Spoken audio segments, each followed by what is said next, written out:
मंडी में जिस तरह से ये चुनावों का जब शुरुआत हुई थी तो आपने देखा कि ये कांग्रेस है, इनकी काली करतूतों के चिट्ठे, इन्होंने कितना बदनाम करने की कोशिश की मंडी को कि मंडी की बेटियों के भाव क्या है, कि ऐसे कि पूरा नाम ही इनका मुंह काला कर देना है। बिल्कुल चुनाव क्या लड़ेंगे कि इतना बदनाम कर देंगे कि एक बेटी को, मतलब एक बेटी होने के लिए उन्होंने ये इस तरह से कलंक करने की कोशिश की।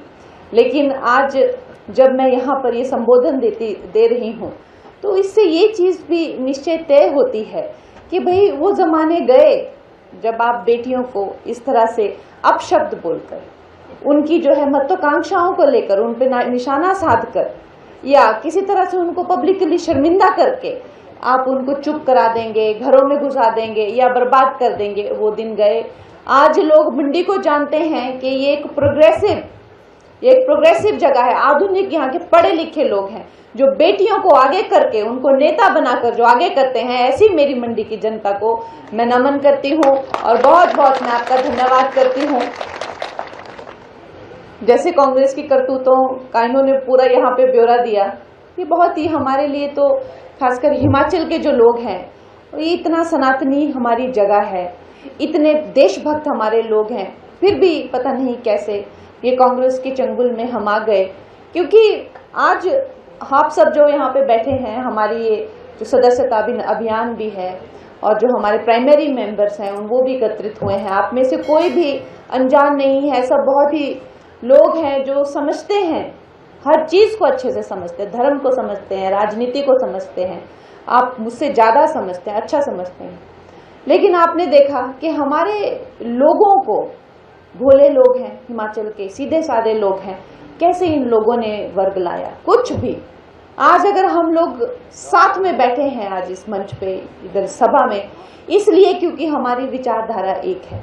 और जो आरएसएस की विचारधारा है या भारतीय जनता पार्टी की विचारधारा है वो क्या है?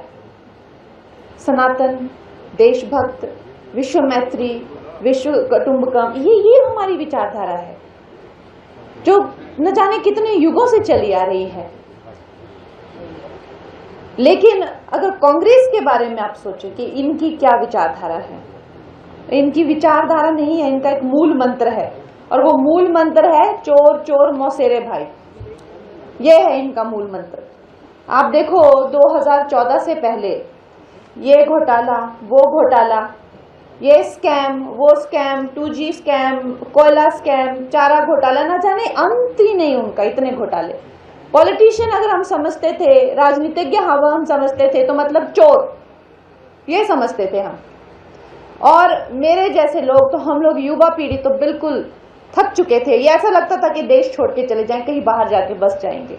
ये हमारे, इस तरह से हमारे भाव होते थे राजनीति और राजनीतिज्ञों के लिए। आज हमारे नेताजी को देखिए, मोदी जी, कोई कलंक नहीं उन पर, एक भी दाग नहीं। मैं तो कहती हूँ चांद पे दाग होता है, उन पे एक भी दाग नहीं। ऐसे हमारे नेताजी हैं। एक वक्त था जब ये लोग जो हैं हमारी सरकार नहीं चलने देते थे। आज हम सब यहाँ पे मेंबर्स हैं भारतीय जनता पार्टी के। हम जानते हैं कि जब 1980 में हमारी पार्टी की जो स्थापना की गई थी, अभी हमने रिसेंटली 6 तारीख को जो स्थापना दिवस भी मनाया, तो जब हमारे देश की इसकी स्थापना हुई थी पार्टी की, तो उस वक्त से अब तक हम संघर्षशील रहे हैं। क्योंकि इन्होंने कभी राजनीति नहीं की, इन्होंने जो है वो घटिया नीतियां अपनी चलाई, इन्होंने आतंक नीति की। कभी इन्होंने अटल जी की जब सरकार बनती थी तो आप देखिए पार्लियामेंट पे हमले करा देते थे, हमारे मुंबई से लेकर ये रोड पे उतराते थे आतंकवादी। क्यों? क्योंकि इनकी ऐसी सांठगांठ है। ये लोग कोई सीधे साधे लोग नहीं है, ये बड़े ही टेढ़े लोग हैं।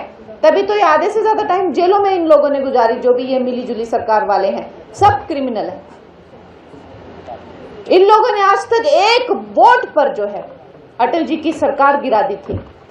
तो मेरा ये मानना है, मैं एक युवा नेता भी हूं और मुझे सब कहते हैं कि भाई ये तो इसका खून बहुत ज्यादा गर्म है, तो मेरा तो ये मानना है कि ईमानदारी अपनी जगह होती है और दम अपनी जगह होता है। और एक तरह से अगर आप देखें, देश में कुछ कर जाने की भावना भी एक जगह होती है, लेकिन वो करने के लिए कालजा भी चाहिए होता है।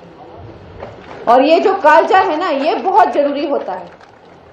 हमने वो ऐतिहासिक दिन देखा पार्लियामेंट में। ज्यादा तो पुरानी क्या बातें करनी, आप सब जानने वाले हैं। आपको पता है कि 370 हटाया, CA लाख हटाया, मणिपुर में प्रेसिडेंट ये तो खैर बातें हैं, सबको पता है। लेकिन ये मैं आपको पिछले हफ्ते की बात बता रही हूँ कि जब वक्फ बोर्ड का जो वो बिल पारित हुआ और अमित शाह जी ने जब वो बिल वहां पे लाया और उसको पूरी तरीके से उसको बताया, और वो बिल्कुल ही स्वाभाविक बात कर रहे थे कि भाई इस देश में कोई भी संस्था, कोई व्यक्ति विशेष, कोई भी धर्म कानून से ऊपर कैसे हो सकता है, कैसे कानून से ऊपर कैसे हो सकता है। आप आओगे और बोलेंगे जी सारा गांव मेरा है और अदालत उस पर कोई एक्शन ना ले सके, उसके लिए कोई लॉ, कोई कानून, कुछ नहीं, ऐसे कैसे हो सकता है। नहीं जी, वो सुनने को ही तैयार नहीं, कितना समझा लो समझने को ही तैयार नहीं। एक बार किसी ने बड़ा अच्छा कहा था, मैं भी बड़ा विचलित रहती थी कि ये कैसे लोग हैं यार, समझते ही नहीं है, समझते ही नहीं है। तो मुझे किसी ने कहा देखो आप उसको जगा सकते हैं जो सोया हुआ हो, लेकिन जो सोने की एक्टिंग कर रहा हो आप उसको नहीं जगा सकते। और कांग्रेसियों का ना यही हाल है। और मैंने वो साक्षात देखा उस दिन। वक्फ बोर्ड समझा रहे हैं, सारी लॉजिक की बात कर रहे हैं कि भाई आप लोगों का जब हमारे देश के टुकड़े हुए थे तो जो भारत से मुसलमान पाकिस्तान गए थे उन्होंने अपनी जमीन वक्फ बोर्ड करके एक उसमें डाल दी संस्था में, और वहां से जो हिंदुस्तानी यहाँ आए उनकी जमीन पाकिस्तान ने हड़प ली। उसके बाद कांग्रेस ने इनको एक ऐसी कूटनीति दिखाई कि भाई तुम लोग कानून से ऊपर रहोगे, तुम लोग धर्म से ऊपर रहोगे, तुम इस देश के संविधान से ऊपर रहोगे, जिस चीज पे तुम हाथ रख लो वो तुम्हारी हो जाएगी। इस तरह का इनको एक इम्यूनिटी दे दी थी और ये कांग्रेस की करतूत थी। तो उनको बताया कि ये सही नहीं है, कोई भी संस्था, कोई भी व्यक्ति विशेष, कोई भी धर्म संविधान से ऊपर नहीं हो सकता। सुनने को तैयार नहीं, शोर मचा रहे हैं, चिल्ला रहे हैं, डरा धमका रहे हैं। वो कह रहे हैं कि भाई हम तो सड़क पे आ जाएंगे, तुम क्या करोगे, हम खून खराबा कर देंगे। ओवैसी जैसे लीडर कह रहे हैं कि हम कोई गारंटी नहीं लेते, फिर पता नहीं क्या होगा, देखा जाएगा। और उस वक्त मैंने देखा कि अमित शाह जी ने शेर की तरह ललकारे और उन्होंने कहा मैं ये बिल पारित करके रहूंगा और तुम दिखाओ मुझे, मैं सबको सेट करूंगा जो भी सड़क पे आता है। ये ऐतिहासिक दिन का हम हिस्सा बने। और जब वहां पे वोटिंग हो रही थी तो हमको कहा कि भाई कोई भी जो है मेंबर बाहर नहीं जाएगा, आप लोगों का वोट जो है वो महत्वपूर्ण है। और वोटिंग हुई तो हमें बोला, हमारा तो पहली बार है, जैसे बताया कि अभी 7-8 महीने हुए हैं शपथ लिए हुए, तो हमें भी बहुत रोमांच होता है कि ये किस तरह से होता है। तो बोला कि आप बाहर जाएंगे सरकार गिर जाएगी, सब के सब अंदर रहेंगे। तो मुझे उस वक्त लगा कि कितना महत्वपूर्ण ये पद है और कैसे जब मैंने वो बटन दबाने से पहले मैंने आप सबका स्मरण किया और मैंने आपको नमन किया और सोचा मेरी मंडी की जनता की तरफ से मैं हम सबका समर्थन जो है मोदी जी को देती हूँ और हम मोदी जी के साथ हैं। और वो जो बिल पारित करना चाहते हैं, वो जो कुछ भी चाहते हैं, हम सदैव उनके साथ हैं। उन्होंने हमें पार्टी में लिया, उसको अपना हिस्सा बनाया, ये भी हमारे लिए बहुत बड़ी बात है। लेकिन कहीं ना कहीं दोस्तों हमारे हिमाचल को न जाने किसकी नजर लग गई है।